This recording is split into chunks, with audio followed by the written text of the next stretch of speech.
मध्ये मुसळधार पावसाचा इशारा देण्यात आलाय। हवामान विभागाने नागपूर आणि वर्धा जिल्ह्याला ऑरेंज अलर्ट तर चंद्रपूर, गोंदिया, भंडारा, गडचिरोलीला रेड अलर्ट जारी करण्यात आलाय। नागरिकांना सतर्क राहण्याचे देखील प्रशासनाने आवाहन केले।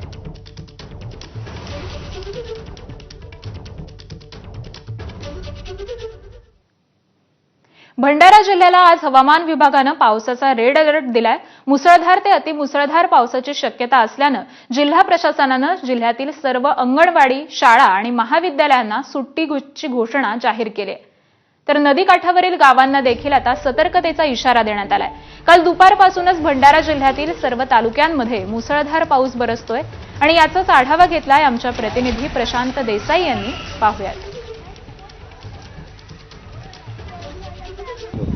हवामान विभागाने आज भंडारा जिल्ह्याला पावसाचा रेड अलर्ट जाहीर केलेला आहे। काल दुपारी 4 वाजताच्या सुमारास भंडारा जिल्ह्याला अक्षरशः पावसाने झोडपून काढलं। ते मध्यरात्री सुद्धा पावसाची सरी बरसल्यात आणि पहाटे पाऊस कुठेतरी उसंत घेतल्याचं चित्र आता सध्या बघायला मिळतं। आपण आहोत सध्या भंडाऱ्याच्या वैनगंगा नदीच्या कारदाच्या छोट्या पुलावर आणि बघू शकतो वैनगंगा नदीचं विस्तीर्ण पात्र या मध्यरात्रीपासून सुरू म्हणजे कालपासून सुरू असलेल्या पावसाने ओसंडून वाहत आहे। एकीकडे वैनगंगा नदीच्या तीरावर असलेलं पवनी तालुक्यातील गोसेखुर्द धरणातही जलपातळी वाढल्याने आता तिथे 23 दरवाजे अर्धा मीटरने उघडण्यात आले असून आता सध्या 95,000 क्युसेक पेक्षा अधिक पाण्याचा विसर्ग करण्यात येत आहे। तर ऑरेंज अलर्ट जाहीर केल्याने जिल्हा प्रशासनानेही शाळा आणि महाविद्यालयांना आज सुट्टी जाहीर केलेली आहे। तर नदी काठावरील ग्रामस्थांना सतर्कतेचा इशारा दिलेला आहे। याच महिन्यात जुलै महिन्यामध्ये 7, 8 आणि 9 तारखेला भंडारा जिल्ह्यात अतिवृष्टी झाली होती। 100 पेक्षा अधिक गावांचा संपर्क तुटलेला होता।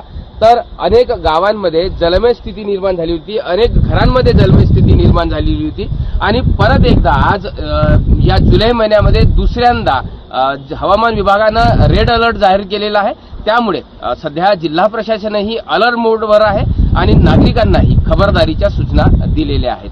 प्रशांत देसाई, एबीपी माझा, भंडारा।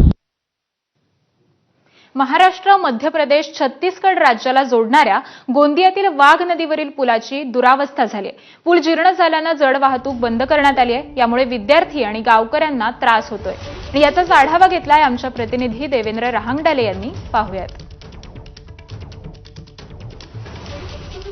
महाराष्ट्र, मध्य प्रदेश आणि छत्तीसगड या 3 राज्यांना जोडणाऱ्या आमगाव सालेकसा या महामार्गावरील वाघ नदीच्या पुलाची अवस्था अत्यंत जीर्ण झालेली आहे। त्यामुळे नागरिकांना याचा मोठा त्रास सहन करावा लागत आहे। मी सध्या याच पुलावर आहे। आपण बघू शकता या पुलावर मोठे खड्डे पडलेले आहेत। इतकेच नव्हे तर या महामार्गावरून जड वाहतूक आता बंद करण्यात आलेली आहे। जड वाहतूक जेव्हा सुरू होती तेव्हा या पुलाला अक्षरशः कंपन सुटत होते आणि त्याच्यामुळेच या महामार्गावरून जड वाहतूक बंद करण्यात आली आहे। या जड वाहतूक बंद झालेल्यामुळे जवळपास नागरिकांना 20 ते 25 किलोमीटरचा फेरा मारून जावे लागते। एवढेच नव्हे तर जे शालेय विद्यार्थी आहेत त्यांच्या बसेस देखील बंद असल्याने विद्यार्थ्यांना देखील मोठा त्रास सहन करावा लागतो। या नदीच्या पुलासाठी या परिसरातील नागरिकांनी अनेक वेळा आंदोलनं केली। येथील आमदारांनी अनेक वेळा हा मुद्दा अधिवेशनामध्ये उपस्थित केला आणि त्याच्यानंतर या नदीवर पूल शासनाच्या वतीने पूल मंजूर करण्यात आलेला आहे। मात्र अद्यापही त्याचे बांधकाम सुरू झालेले नाही। त्यामुळे नागरिकांना जो होणारा त्रास आहे तो अद्यापही तसाच आहे। त्याच्यामुळे लवकरात लवकर पूल बनविण्यात यावा अशी मागणी परिसरातील नागरिकांच्या वतीने केली जात आहे। देवेंद्र रहांगडाले, एबीपी माझा, गोंदिया।